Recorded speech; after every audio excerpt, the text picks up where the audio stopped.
Olá, tudo bem? Estamos começando mais um episódio da série Conselho de Mulheres, uma iniciativa do CRA São Paulo com a WCD Brasil. Aqui nessa série eu bato um papo com administradoras que são conselheiras e também integrantes da WCD Brasil sobre a necessidade da ampliação da participação feminina em cargos de liderança e também em conselhos de administração, não só aqui no Brasil como no mundo de uma forma geral. Hoje eu tenho o prazer de receber a administradora Débora Santilli. Ela que é integrante do Conselho Consultivo na NutriSafra Fertilizantes, integrante do Conselho de Administração da Invepar, sócia na B1 Corporate Board Service, além de ser professora no curso de pós-graduação em Compliance Digital e integrante, como eu falei, da WCD Brasil. Tudo bem, Débora? Tudo bem, tudo bem. É um prazer estar aqui com vocês. Grande honra, fiquei bastante surpresa com o convite e prestigiando a casa, uma casa muito querida, da qual eu também faço parte, que é aqui o Conselho de Administração. Parabéns pela iniciativa, tanto ao CRA como à WCD Brasil. Muito obrigada, a gente fica muito honrado de tê-la aqui com a gente. E para iniciar essa conversa, eu gostaria de saber quando surgiu a primeira oportunidade, né, de você fazer parte de um conselho. Como é que você estava se sentindo nesse momento, preparada para assumir essa responsabilidade? Tinha alguma questão que te deixava um pouco receosa por achar que não ia ser tão bem representada, né, ao lado de outras mulheres? Como é que estava isso? Então, é curioso isso, né? As pessoas têm, acho que talvez, um tanto fantasioso de ideias de conselho, enfim, parece que é uma coisa que não é muito clara. Comigo aconteceu o seguinte, eu vinha desenvolvendo minhas atividades de executiva normalmente, e num determinado momento eu me deparei num processo de transição, e buscando recolocação, buscando posição ainda como executiva, eu fui questionada pelo meu entrevistador, um headhunter na ocasião, dizendo para mim que eu estava pronta para ser conselheira e que eu não deveria estar buscando posição mais como executiva. Aquilo foi um choque para mim naquele momento. Eu falei, sério? Primeiro que eu não havia pensado nessa hipótese, não tinha parado para olhar. Segundo que eu ainda achava que era alguma coisa que estava longe. E foi bom, porque ele me fez refletir sobre isso.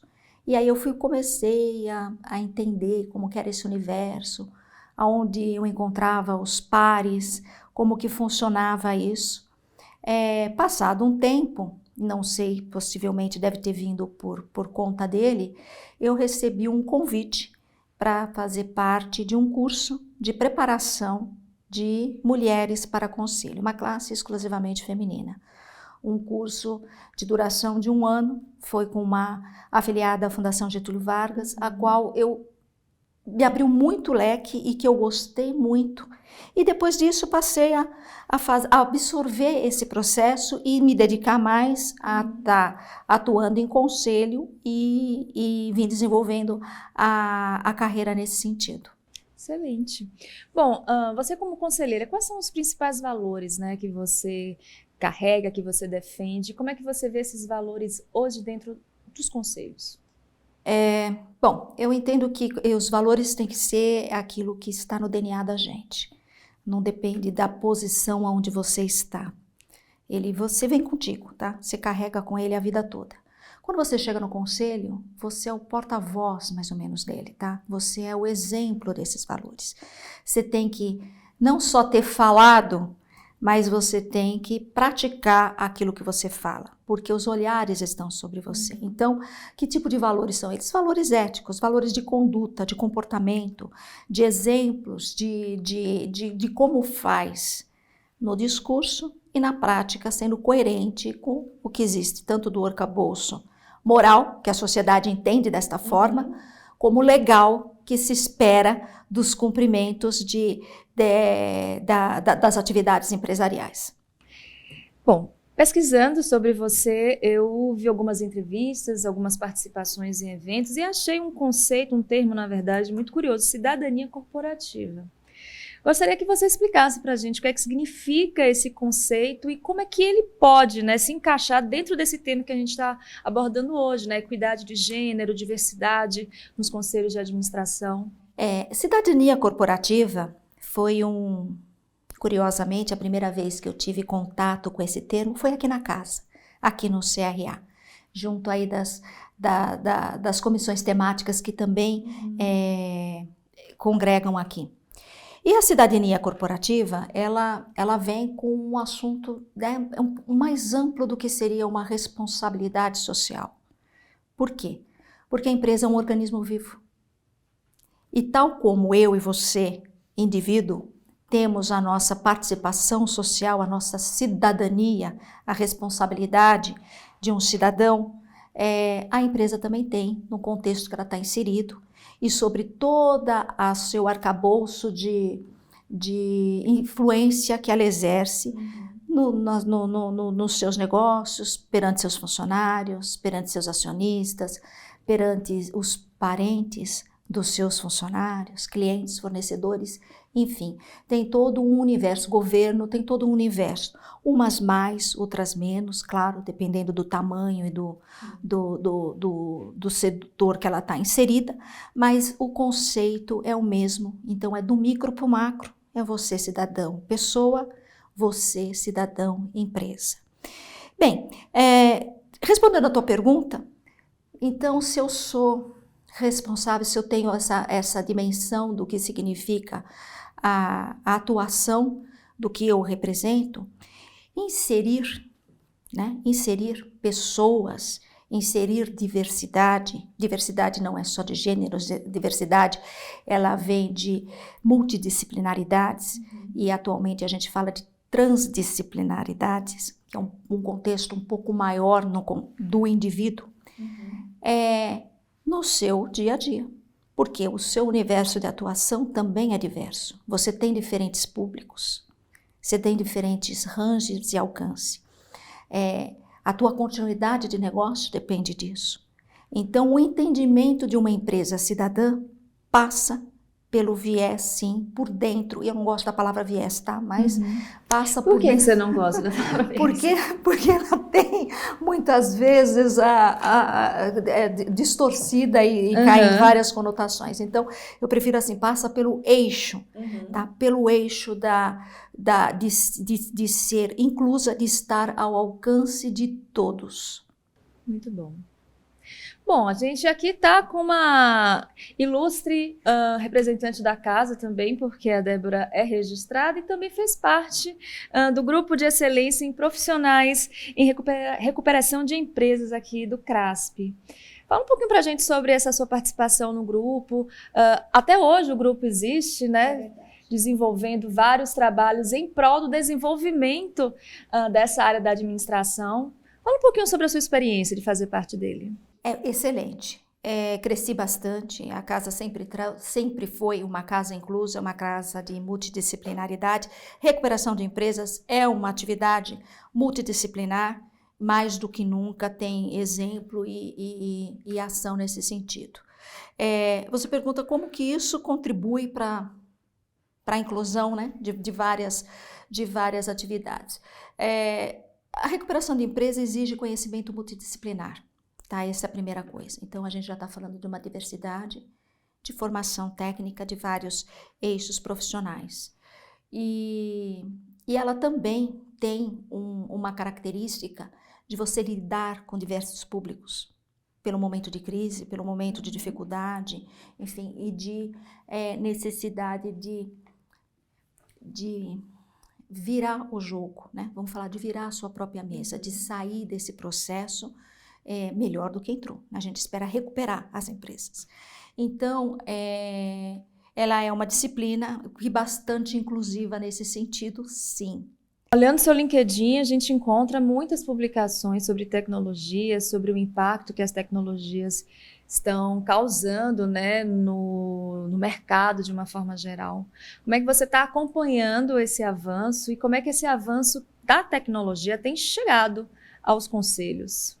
Olha, as tecnologias, elas são disruptivas, tá? Então, ou você acompanha, ou você vai ser colocado para trás, ou não fazer nada vai te deixar fora. Exceto as empresas que são as produtoras de tecnologia, que isso é o core business dela. Então vamos falar das outras que precisam da tecnologia para aplicar nos seus negócios, para permanecerem competitivas e perenes na sua continuidade de negócio. O mundo, como eu escutei essa semana, ele é verde e digital. Então, as empresas, independentemente do setor ou do segmento que elas estejam inseridas, elas vão necessariamente passar por essa questão de tratar assuntos que envolvam impactos no seu meio ambiente, no seu social, como a gente falou agora há pouco, e na sua digitalização, por conta dos avanços da internet. Então, nós temos aí grandes avanços regulatórios, que vão estar trazendo um ambiente um pouco mais confortável, vamos dizer assim, mais seguro para se atuar, porque toda inovação tecnológica, ela vem nem sempre por melhorias de processo, daquilo que era conhecido e você vai aprimorando e as pessoas vão absorvendo porque elas já sabiam como era. Mas ela vem também por coisas de fazer, pelo menos na primeira momento, dá a sensação que você está fazendo diferente, ou que você aplica de forma diferente, ou que você simplificou de tal forma que parece que ficou alguma coisa fora daquele processo.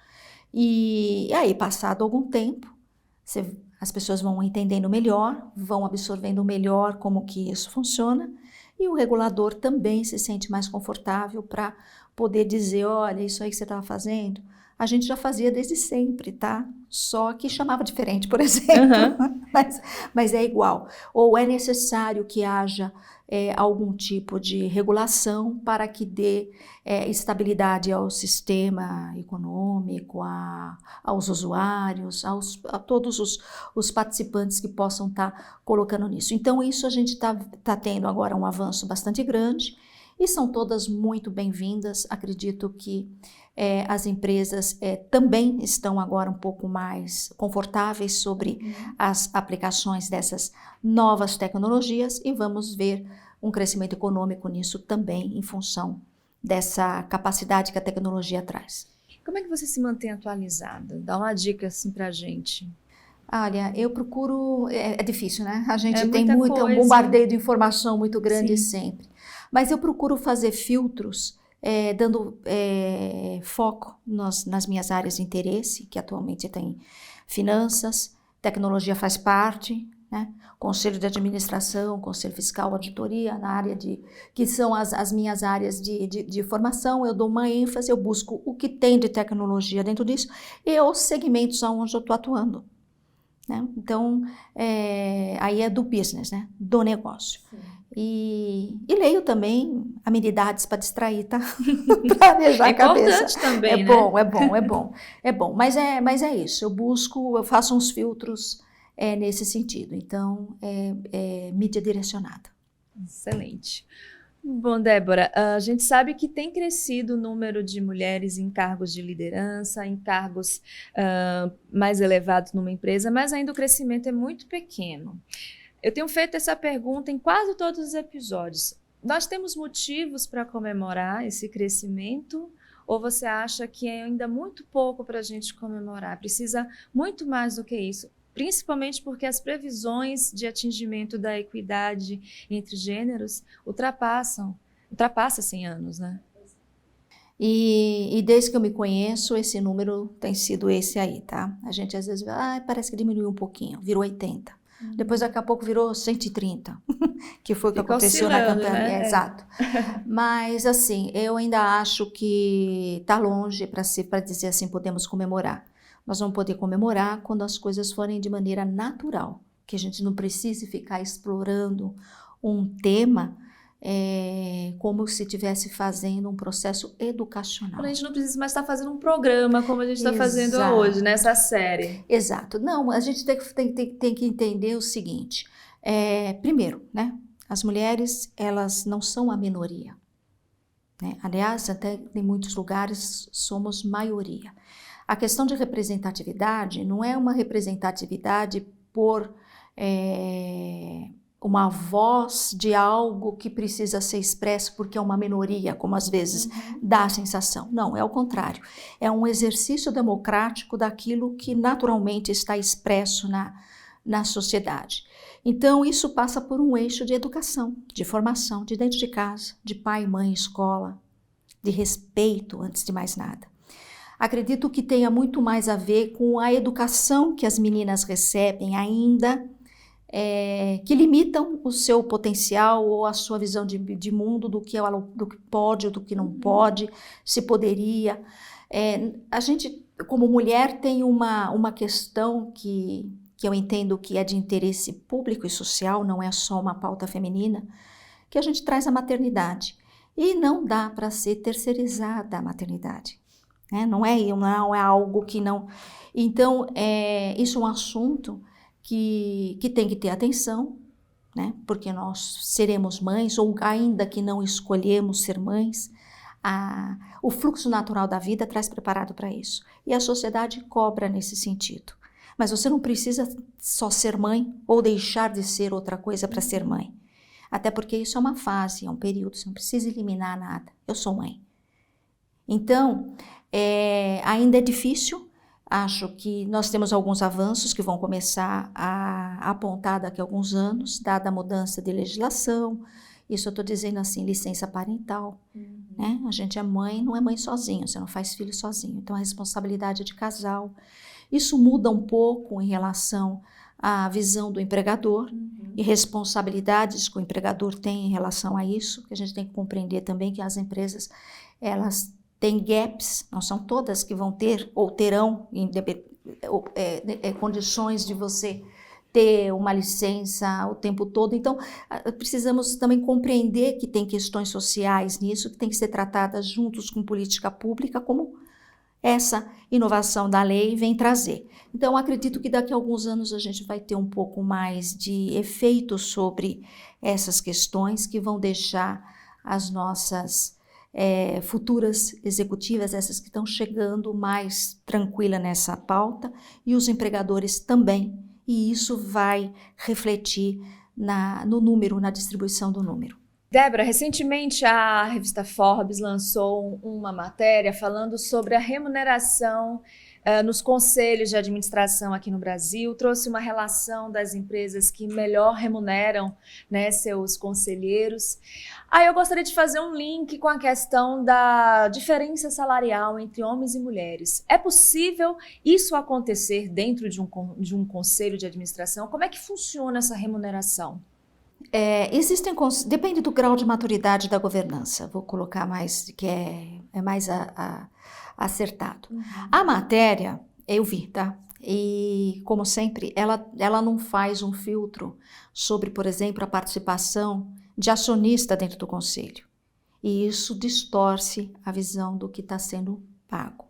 Tá? Porque soma-se aquilo que seria uma distribuição de dividendos junto com uma remuneração fixa e fala assim, tudo isso aí saiu para o conselho, mas não é verdade. Saiu para os acionistas que estão naquele momento também fazendo parte do conselho e os outros conselheiros que não são acionistas. Eu digo grau de maturidade da governança porque em alguns conselhos você tem a negociação tete a tete. E cada conselheiro negocia a sua. Por quê? Porque às vezes ele está lidando com o dono. Ele está lidando junto com o acionista. E aí viram negociações privadas, né? Cada um e pronto. Então é possível que exista diferença, mas existe também a oportunidade de você negociar a sua, tá bem? Nas empresas que têm uma governança mais madura, você tem uma política mais clara sobre isso. E aí você tem uma equidade. A remuneração, ela é dada pelo papel, pelo cargo, é igual para todos os conselheiros.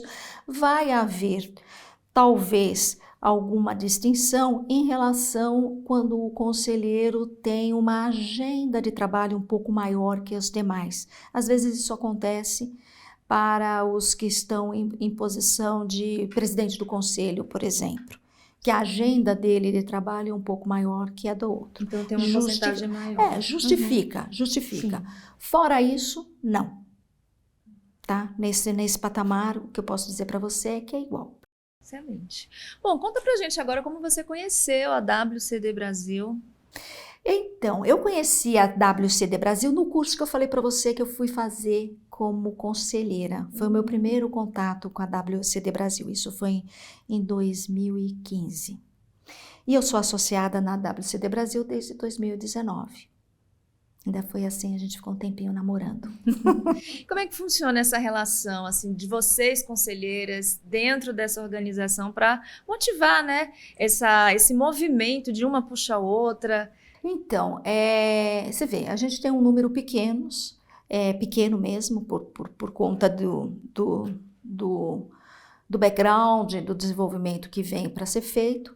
E por ser pequeno, se você está isolado, você se sente mais sozinho ainda, né? É isso. Então, a associação, ela permite que a gente tenha aí uma troca de experiência, traga o que está acontecendo no mundo conselheiro de maneira geral, nos posiciona e nos relaciona não somente na entidade do Brasil, mas também nos capítulos que a WCD mantém mundo afora, e propicia bastante encontros, enfim, atualizações.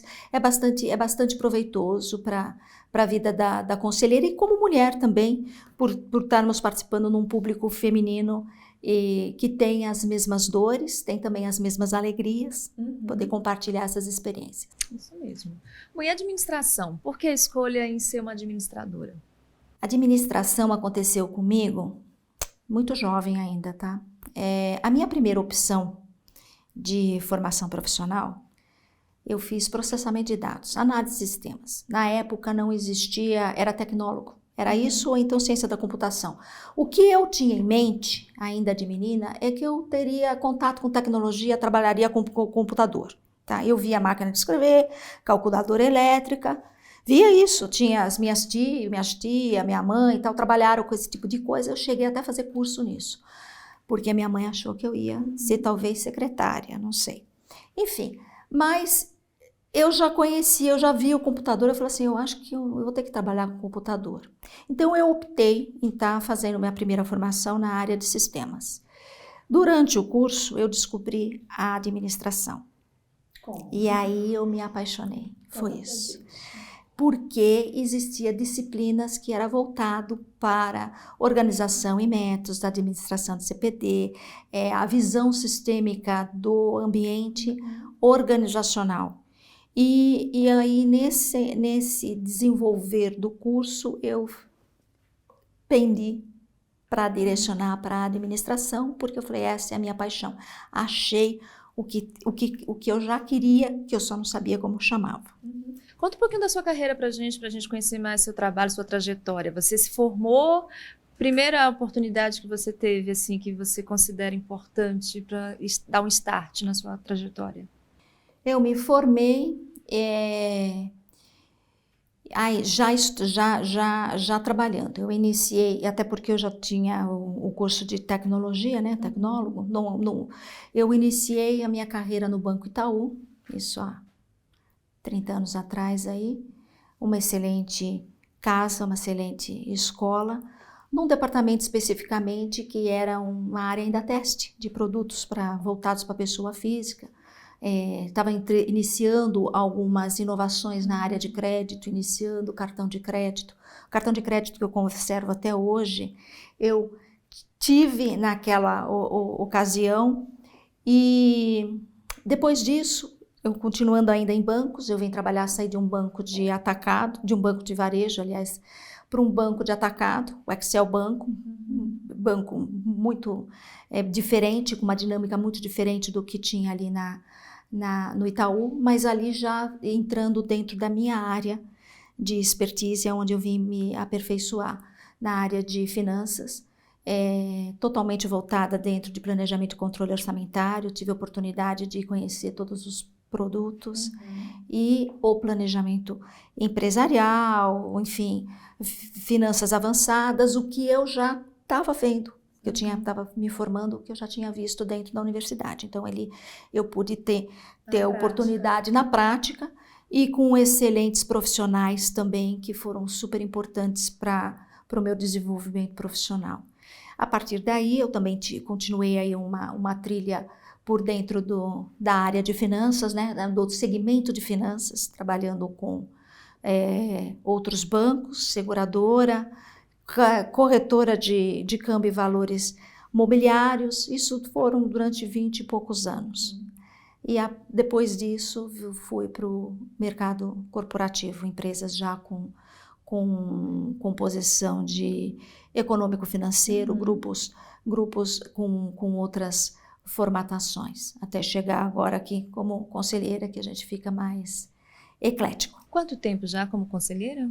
Como conselheira, eu me considero como conselheira, assim, atuando como conselheira profissional desde 2015. Excelente. Bom, a gente já está quase chegando ao final do nosso programa, mas a gente vai pedir agora a Débora a dica de leitura. O que você separou para a gente, Débora? Olha, Escolhas Difíceis, que é da presidente, é uma autobiografia da presidente da HP, e Virando a Própria Mesa, que tem uma conotação um pouco mais corporativa, mas só pelo título, você tem que saber que a gente tem que virar a própria mesa muitas vezes, não só na empresa, mas também na vida. Isso aí, a gente tem que estar sempre virando a nossa mesa, né? Exatamente. Sempre procurando o lado melhor. Bom, Débora, eu quero muitíssimo te agradecer, você está aqui com a gente compartilhando um pouco a sua trajetória, a sua vida. Quem quiser continuar te seguindo após aqui a nossa série, como é que te encontra nas redes? Me encontra no LinkedIn. Eu concentro lá, acho que o LinkedIn é uma comunidade profissional que quem não está no LinkedIn não existe. Importante, se você não está no LinkedIn, reveja seus conceitos. Reveja os seus conceitos, é bem assim. Eu também faço, recém-iniciado, uma coluna no portal Acionista, onde eu tenho lá um espacinho para estar compartilhando pensamentos, momentos, acontecimentos do mercado. Muito bom, muito bom. Obrigada mais uma vez. E obrigada a vocês que ficaram conosco em mais um episódio da série Conselho de Mulheres. Bom, não esqueçam de clicar nesse vídeo, compartilhar, deixar o like, enfim, deixar suas opiniões sobre esse episódio e todos os outros que vocês vão acompanhar aqui. Não esqueçam também de seguir as redes do CRA São Paulo e da WCD Brasil. Espero todos no próximo episódio. Tchau, tchau.